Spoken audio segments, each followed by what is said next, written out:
nosotros necesitamos tener un INDEC provincial. ¿Qué futuro tienen nuestros hijos? Realmente, digamos, seamos sinceros. ¿Qué opciones de trabajo tiene? Irene Stur, reconocida periodista en función ahora también en la Secretaría de Medios. ¿Cómo estás? Bienvenida a La Única Verdad de Viste. Hola, ¿cómo les va? Bien, todo bien. Bienvenidos a ustedes a mi office. Nos había quedado una conversación pendiente, tema periodismo, tema medios de comunicación.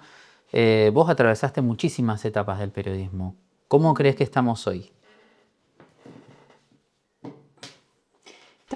Me parece que estamos en una etapa de transición, me da la sensación. Y en una etapa de transición de muchos sentidos, ¿no? Primero creo que el tema de la irrupción de herramientas digitales que nos ayuda un montón, también nos ha quitado esa paciencia que tenemos que tener a la hora de leer, investigar, mirar, escuchar. Y a mí, particularmente a mí, y esto es una opinión absolutamente propia, me da la sensación que con los chicos más jóvenes eso se advierte más, Ok. ¿no? ¿Por qué? Porque, el saber que a vos a lo mejor te resuelve, yo vengo de la gráfica. Sí. La gráfica tiene todo un proceso a la hora de plasmarte, vos lo sabes también porque trabajas en gráfica igual. Si bien la IA a vos te resuelve mucho el tema de los desgrabados, la redacción y demás, por un lado, por el otro lado, digamos, si vos no tenés esa fortaleza y esa responsabilidad periodística de no solo escuchar igual, porque a veces sobre lo que vos tenés que trabajar, a lo mejor vos no lo escuchaste o no lo hiciste, no fuiste quien vos hiciste la entrevista. No tenés la responsabilidad de leer lo que la IA te arrojó de manera crítica, terminás tenías un 90% de probabilidad de cometer errores.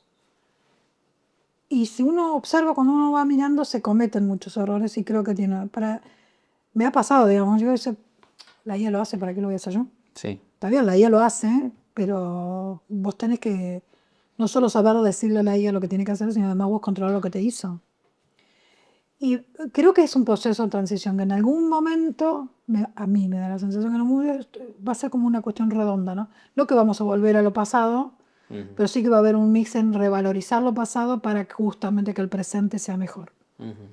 Pero bueno, eso en términos de, no sé si decirlo de formación, porque no me atrevería a semejante afirmación, ni mucho menos. Creo que no pasa por una cuestión de formación, pasa por cuestiones de una generación. Ahora, con respecto a lo demás, yo creo que vivimos también tiempos muy caóticos en el periodismo, igual que en el resto, ¿no? Nosotros la globalización y el impacto o la disrupción de las redes y demás como métodos de comunicación que obliga muchísimo al periodista a ser mucho más serio y más responsable en lo que toma y deja de tomar. Porque además tenés la doble pelea. Tenés la pelea propia de saber poder discernir qué es real y qué no.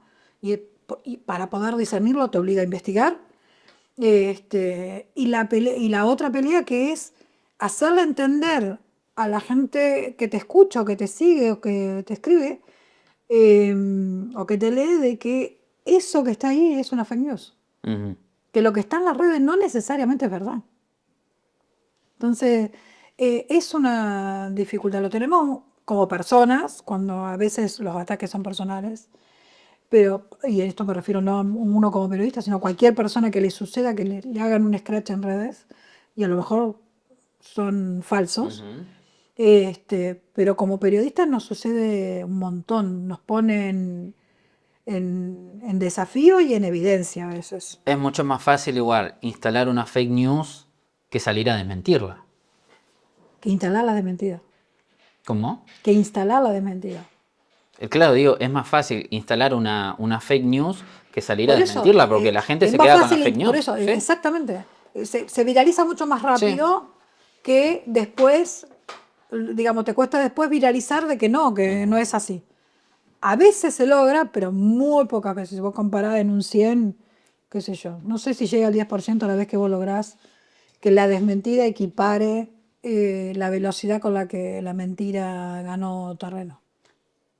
¿Crees Pero que bueno, hay medios que se dedican a instalar fake news? Y no te hablo solamente acá de Santa Cruz, sino a nivel nacional o incluso internacional.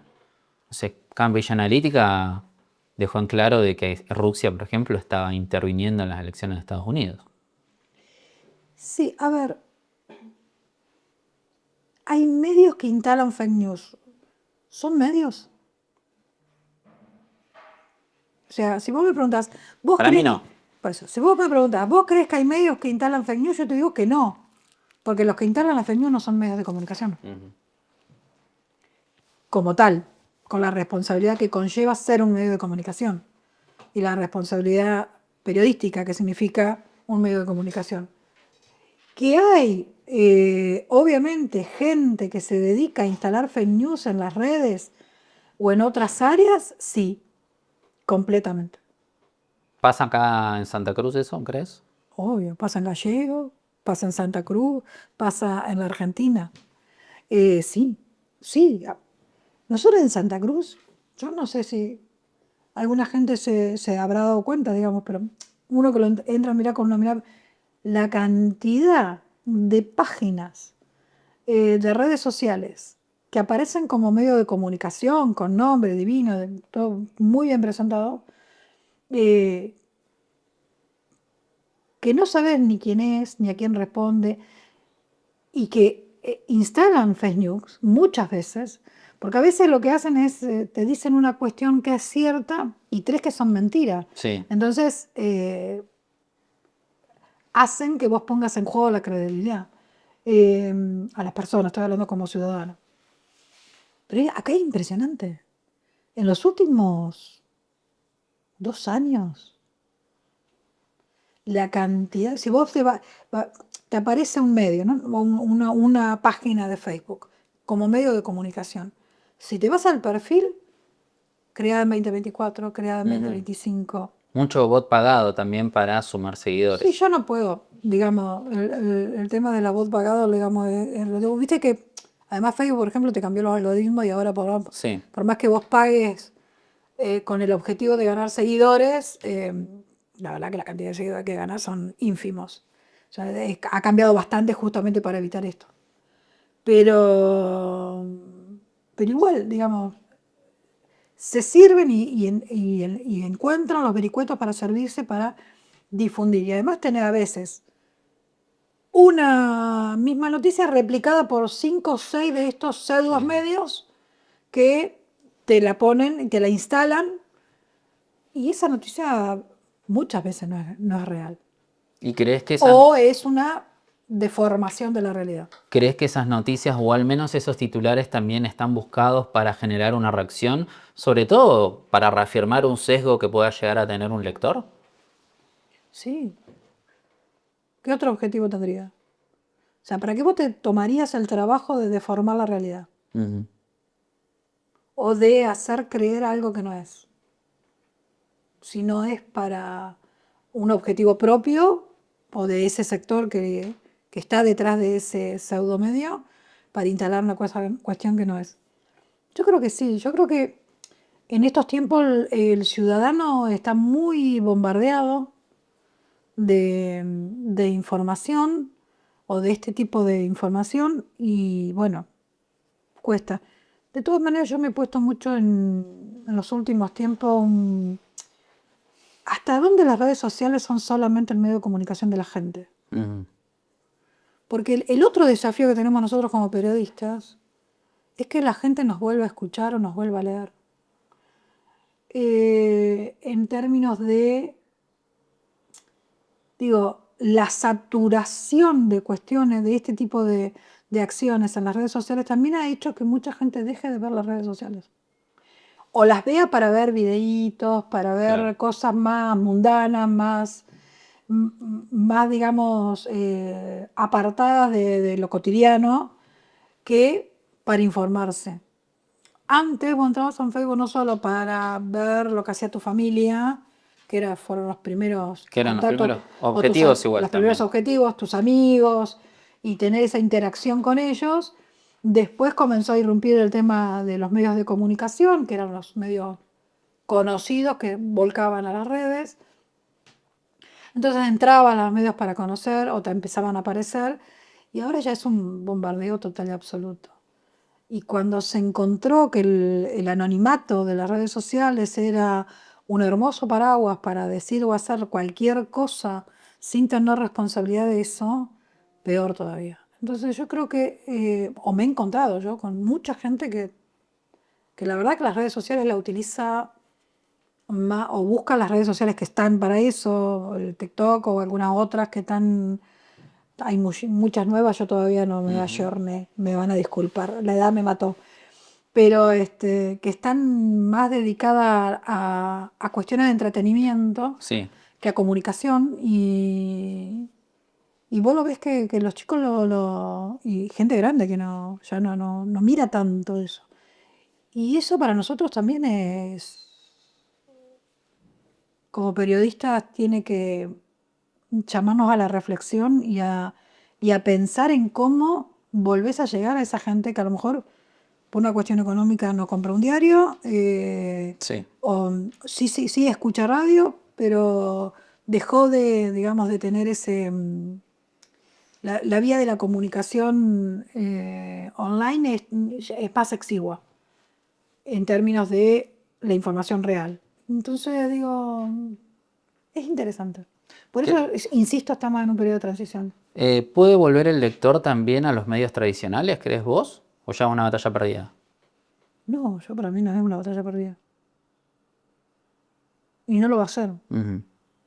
Yo creo que el diario papel, no sé si en el formato diario tal como lo conocemos nosotros, pero el papel, el escrito, como los libros no son una batalla perdida. Vos aún hoy, y a los chicos vos ves que a pesar de que están las tablets, cuando irrumpió el ebook, dijimos, acabaron las editoriales. Sí. No, las editoriales tuvieron que digamos, rediseñarse, rearmarse, pero el libro impreso está tan vigente como siempre. Bueno, me pasó con la radio, con la aparición de la televisión. Apareció después internet en algún momento que se revolucionó la forma de comunicar. ¿Y vos crees que la IA también en algún momento puede llegar a explotar esta burbuja? Yo creo que la IA es algo que apareció, que no creo que se va a instalar, que se va a quedar. Lo que nosotros tenemos que ahora es la adaptación nuestra a la IA. Digamos, de cómo la incorporamos a nuestra vida para que nos sea útil. En todos los sentidos. Sí. No solo en el caso periodístico, sino en la vida cotidiana de cada uno de nosotros. En distintos trabajos, en distintas labores. Nosotros tenemos que ser conscientes que la IA es una herramienta para mejorar nuestros tiempos. No es otra cosa más que eso. Y cada vez va a ser más inteligente, porque la IA, digamos, inicialmente era muy mecánica, hoy ya cuando vos la usás cotidianamente, te va tomando tus tiempos y te va devolviendo los tiempos que vos siempre, digamos, en el lenguaje que vos le vas pidiendo. Entonces ya lo haces automáticamente, no solo tenés que volver a pedir, pero ya te va tomando la mano, como quien diría. Sí. Y está bueno eso, pero sin nunca dejar nosotros de lado eso, que es una herramienta. Yo creo que ese es un periodo de adaptación. Yo no creo que la IA venga a sacarle el trabajo a nadie, porque eso que en algún momento se pensó, sobre todo en el periodismo, vamos a tener medio de comunicación sin periodistas, la IA va a hacer todo. Es imposible. Eso bueno, no, hoy es imposible. No sé dentro de 20, 30 años que yo ya no estaré, si eso ocurre. Ya hay humanos sintéticos que están presentando noticias también. O sea, humanos sintéticos, digo, hologramas. Sí, pero el armado de esa noticia no deja de tener la intervención humana. Entonces cambiará la función de la persona en términos de la IA, pero no que la IA te va a reemplazar por completo. Vamos a ser dominados por la IA. Eso de ciencia ficción, no sé si algún día se dará, pero no estamos ni remotamente cerca de eso. Hay un Y ahora, concepto, ¿sabes? sí. Volviendo al tema del papel, como me decías, por qué yo creo que esto es circular. Vos fíjate que en las escuelas ahora se está trabajando, y cada vez más fuerte, te ves que los chicos abandonan el celular desde el momento que entran hasta que salen de la escuela, ni siquiera en los recreos, para permitir esa, y que al principio renegados, si vos hablas con chicos que hoy pasó eso, que entran a la escuela y dejan el celular depositados en un lugar y los van a buscar cuando se van, reconocen que les ha permitido reconectarse con sus compañeros de una manera distinta. Sí. Y eso, ¿por qué se llegó a ese punto? Porque en algún momento alguien de ese colegio que lo implementó y después lo empezaron a replicar en distintos colegios, se dio cuenta de que el mundo de la desconexión hacia adentro y solo para la pantalla era muy perjudicial. Al principio se dijo, no, bueno, con los celulares estudiamos, sobre todo la pandemia La permitió pandemia vino a mucho marcar eso, mucho eso. entonces los llevamos al aula y trabajamos. Y después terminaba en esto que, digamos, no resultó. Entonces yo digo, ojo que hay que escuchar y hay que ver esas cosas, porque si bien ahora son como pequeñas señales, bueno, a medida que se van agrandando y se van haciendo grandes, son tomar conciencia de que la tecnología tiene que ser un compañero nuestro, pero no nos puede reemplazar en términos de nuestras apetencias, nuestras relaciones. Nuestro amigo no es el celular, sino la persona que tenemos al lado. Hay una teoría que se llama del Internet muerto, que hoy el 90% del contenido que está en Internet es generado por IA. ¿Coincidís? A ver, depende qué definamos de ingeniería por IA. Ujú. Vuelvo a mi trabajo periodístico. Sí. Si yo voy y te entrevisto, uso la IA para desgrabar y no hacerlo yo manualmente como era otra época. Si quisiera desgrabarlo por completo. Si yo le doy todas las herramientas a la IA para que me haga la guía de base de redacción y después lo ultimo y lo publico, ¿es generado por IA o es generado por mí? Ujú. Con la IA. Ya, Hay una diferencia. ya hay un debate estéril que queda entonces para vos. No sé si es un debate estéril, creo que es un debate presente, no es estéril. Es un debate presente, y es un debate necesario, justamente para diferenciar entre algo que haya sido absolutamente IA y algo que en donde está la intervención humana. Vos te vas a dar cuenta. Te das cuenta. ¿Qué tiene que tener para vos hoy un buen periodista? Porque el otro día me marcaste, por ejemplo, que vos no hacías entrevistas sin leer antes. Y me parece que es algo que se fue perdiendo. Bueno, eso. Cuando yo te decía el tema de los inmediatez de los chicos más jóvenes, es el tema de que creernos que nosotros podemos hablar de todo. Ujú. Como periodistas a veces creemos que como somos periodistas podemos hacer, Todología. hablamos, claro, todo lo que podemos hablar con todo de todo, y no es verdad. Porque además, será que me pasa a mí, pero cuando yo los invito a los que hacen eso a escucharse después de que entrevistan. Que hagan una entrevista. Si vos vas a una entrevista y no sabes de qué te van a hablar y la vas peludeando en el marco de lo que te van hablando, yo invitaría a ese periodista a escucharse después, porque es tan notable, queda tan en evidencia que no sabemos, que no, digamos, nos tiene que llamar a la reflexión. Para mí es fundamental. Pero, ¿qué es lo que tiene que tener un buen periodista? Primero, no perder la inquietud, no perder ese bichito de querer saber lo que está pasando a tu alrededor, la sorpresa y sobre todo la gana de investigar, digamos, y estar atento. O sea, yo dije, a mí me ha pasado a lo largo de mi carrera, he estado al frente de al menos 2 redacciones, 3 en realidad, pero 2 del mismo medio y otra de otro medio. He sido jefa de redacción durante muchos años, me tocó entrevistar a muchos años y he sido maestra Sibela de un montón de periodistas que nunca, cuando me jubilé caí en la cuenta de cuántos porque todos me escribieron por separado. Pero yo siempre le decía lo mismo a los chicos que recién empezaban con nosotros. O sea, vos no sos periodista de las 3 de la tarde que entras a la redacción a las 9 de la noche que te vas, o a las 10 de la noche que te vas. Vos sos periodista desde que te levantás hasta que te acostás. O sea, aquel chico que se cree, digamos, que toma el periodismo como, o trabajar en un medio de comunicación como un empleo común, la verdad es que está equivocado de carrera. Vamos a empezar por ahí, ¿no? Yo, digamos, aún hoy siendo funcionaria, No dejas de ser periodista. no dejo de ser periodista.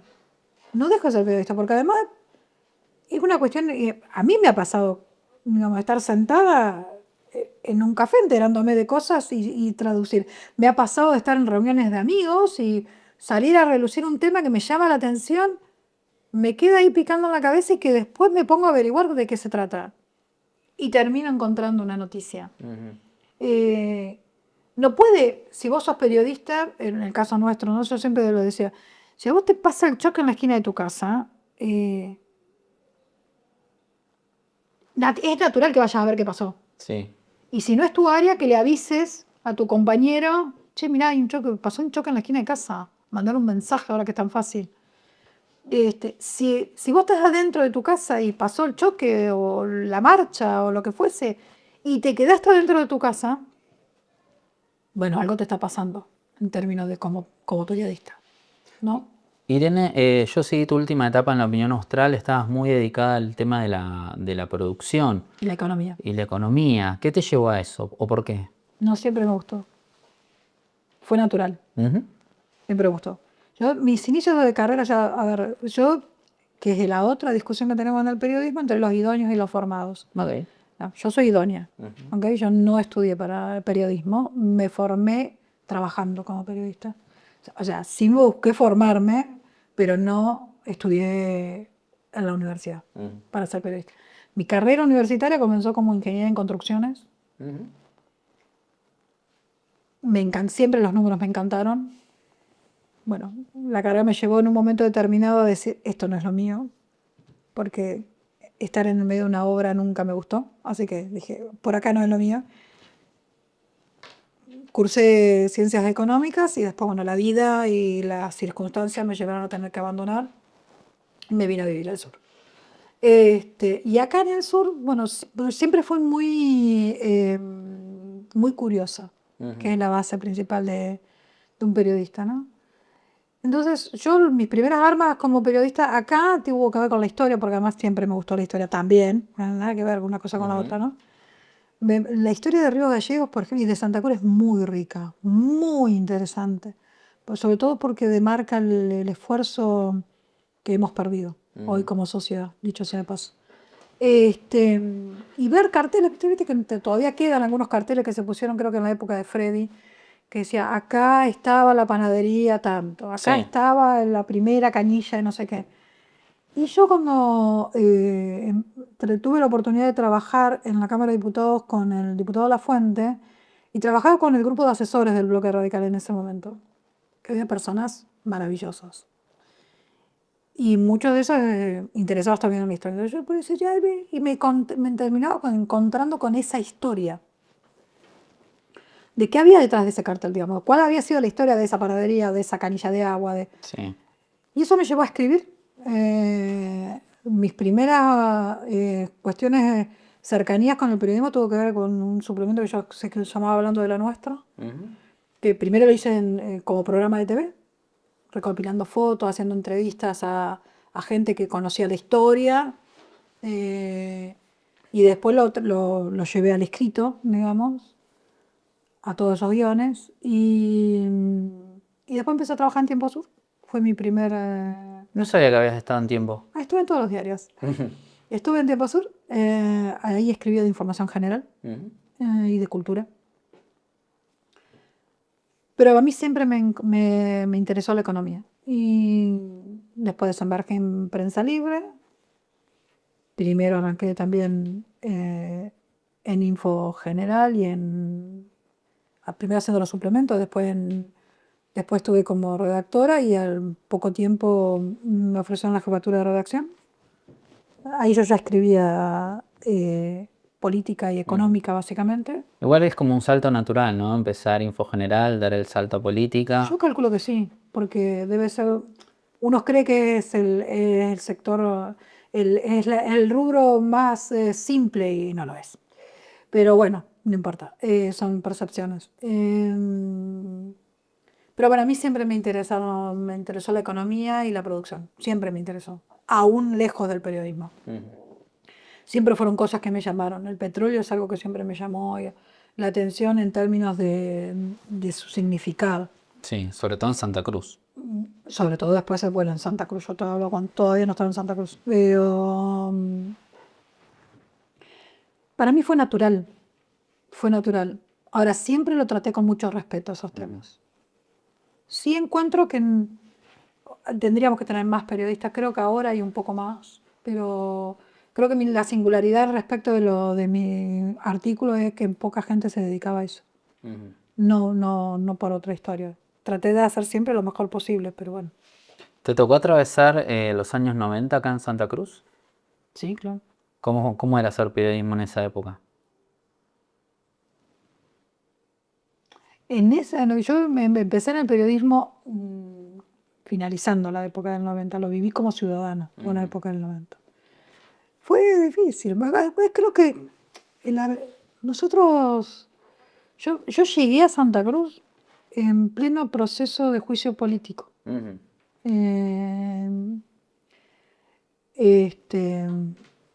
Así que viví todo el tema de los vías, todo el tema de la seguidilla de gobernadores que íbamos teniendo a cargo de la Cámara de Diputados, hasta que llegó la elección y se hizo cargo Néstor Kirchner. Finales de los 90. Así que tuve toda la de caca. Pero yo creo que particularmente esa época acá, yo la viví como fue un desafío como tuvieron todos los argentinos, digamos. No, yo creo que tuvimos épocas más difíciles acá. Yo creo que, por lo menos, incluso creo que como sociedad todavía sigue siendo una gran bisagra, la bisagra más reciente, la del 2007. 2007, sí. Yo sé que, bueno, en el 2007 fue cuando yo empecé a no apagar nunca el celular y a dormir con el celular al lado de la mesa, prendido al lado de la mesa de luz, porque nos podía pasar cualquier cosa. Yo creo que fueron ese momento, no solo para los periodistas, que nos dejó una enorme enseñanza, sino también para la sociedad en general, ¿no? Y un mensaje también a la clase política que en algún punto hoy se están olvidando. Yo digo, a veces la falta de movilización de la gente hoy no necesariamente refleja ni aceptación ni resignación. A veces es un stand-by, como pasó en el 2007. O sea, hubo una desmovilización enorme hasta que la gente dijo basta. Había un contexto igual en que estaba Kirchner en la presidencia, todo lo que estaba pasando acá. Básicamente, digamos, yo creo que lo que eclosionó en el 2007 no solo fue la cuestión económica, sino también el como sentir una suerte de liberación respecto de lo que había sido hasta ese momento para los trabajadores estatales la política de quién le fijaba los sueldos y cómo se los fijaba. ¿No? Recordemos que en ese momento un trabajador estatal tenía el 80% de su sueldo en negro. No recibo sueldo, ¿no? Un docente ganaba 600 pesos, 57 era su sueldo básico. Y de esos 600 pesos, digamos, en realidad tenía el presentismo que le abarcaba un montón, un presentismo muy extorsivo, y una serie de situaciones. El hecho de que Néstor Kirchner, aunque se hubiera ido a la presidencia, hubo 2 años como de sensación de aire con Sergio Acevedo, si bien no cambió la política salarial, pero bueno, abrió un escenario de más, no solo de más apertura al debate o apertura al diálogo, sino también con los gremios, sino también más abierto incluso con los medios de comunicación respecto eh, mm, de la relación. Antes era todo muy, sinceramente, era todo muy, hacer lo que te digo, Sí. para todo el mundo igual. No había otra tutía. Después cuando se dio renuncia y llega Sancho a la gobernación, Sancho intentó, digitado obviamente o ordenado por Néstor Kirchner, hacer lo que Néstor Kirchner hacía cuando era gobernador, pero Sancho y Kirchner era Kirchner, y la gente ya se había sentido liberada y no pudo. Cuando lo quiso hacer, eclosionó, la gente se rebeló. Yo creo que es muy interesante ver lo que pasó en el 2007 en retrospectiva. Sí.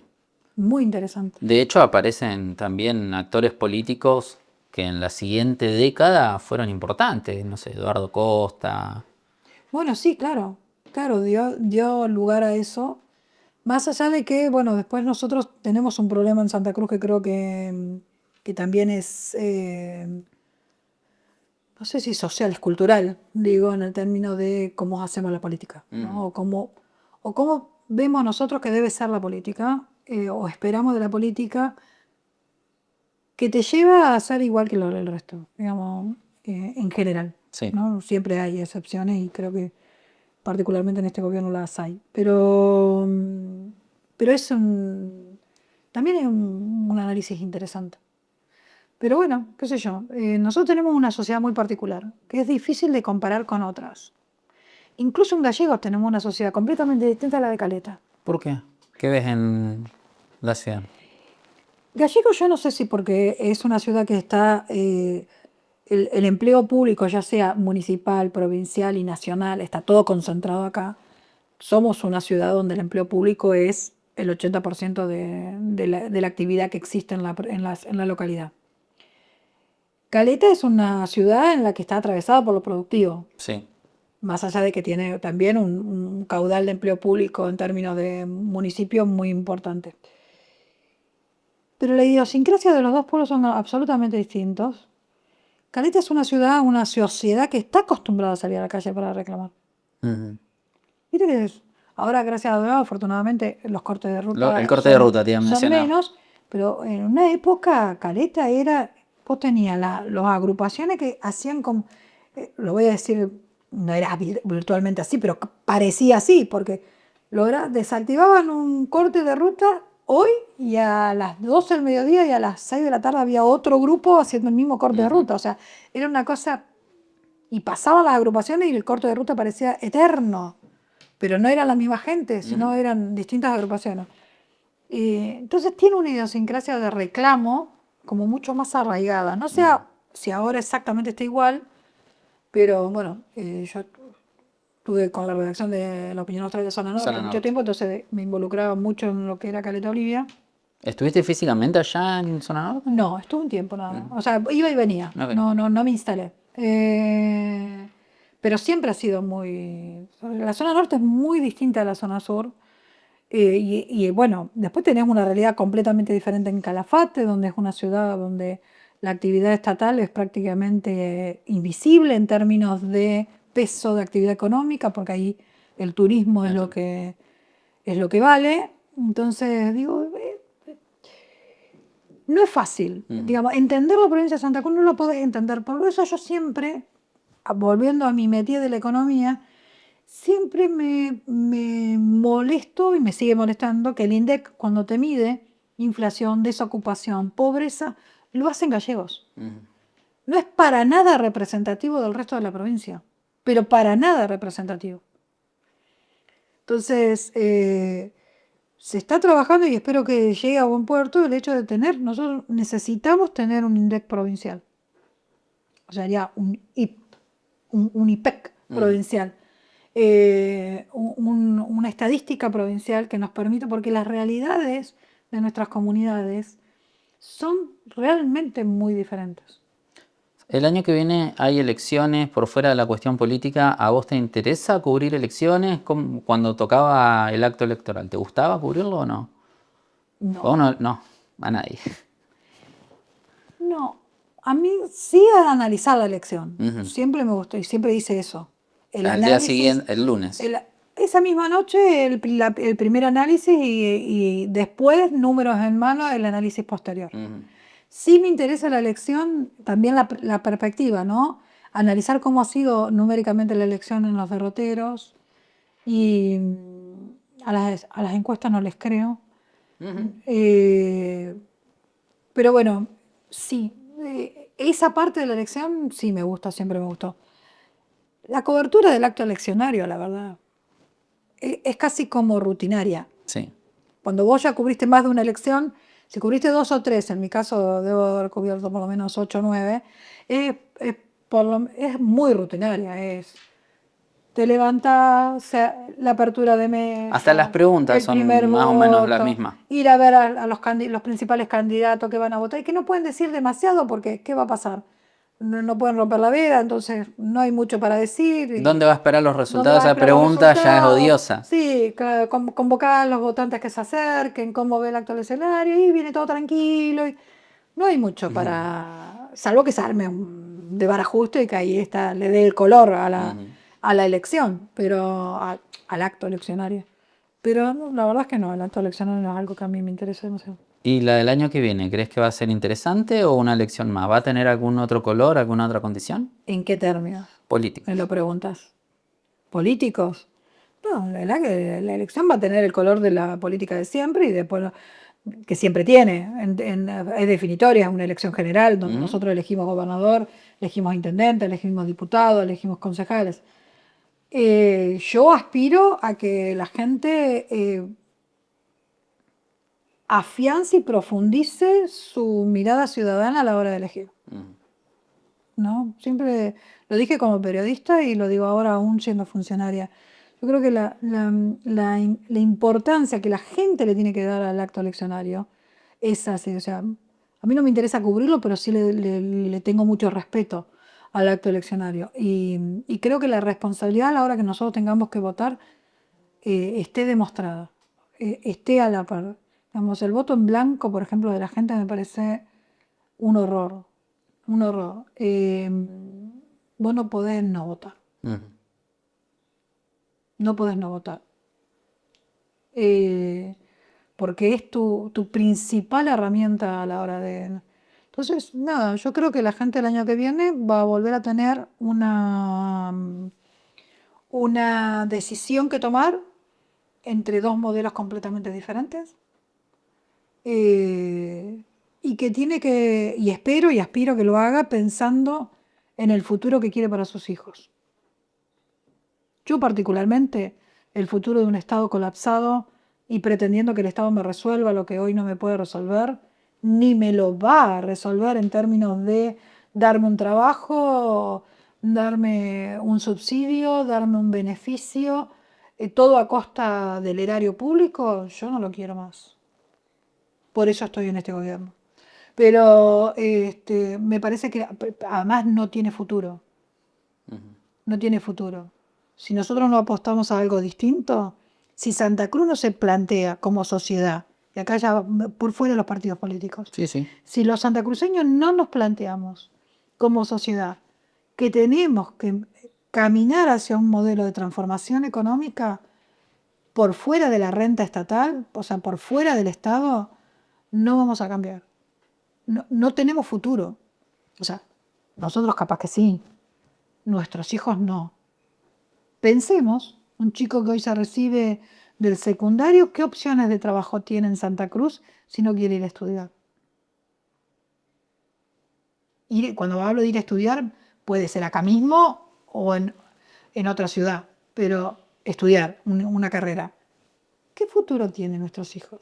Realmente, digamos, seamos sinceros, ¿qué opciones de trabajo tiene?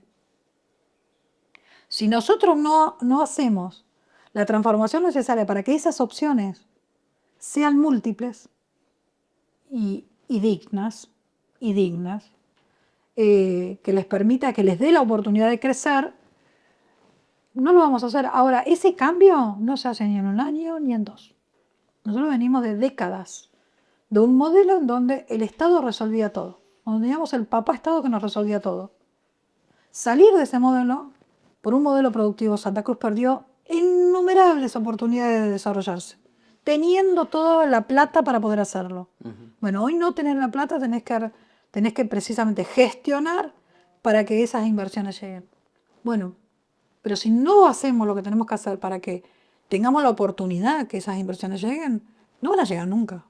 Y con lo cual nuestro futuro no va a cambiar. Entonces yo apuesto a que la gente eso lo comprenda y se mantenga la tesitura de que tenemos que ir por ahí. Irene, muchísimas gracias por tu tiempo. Ha sido muy amable. No, gracias a vos.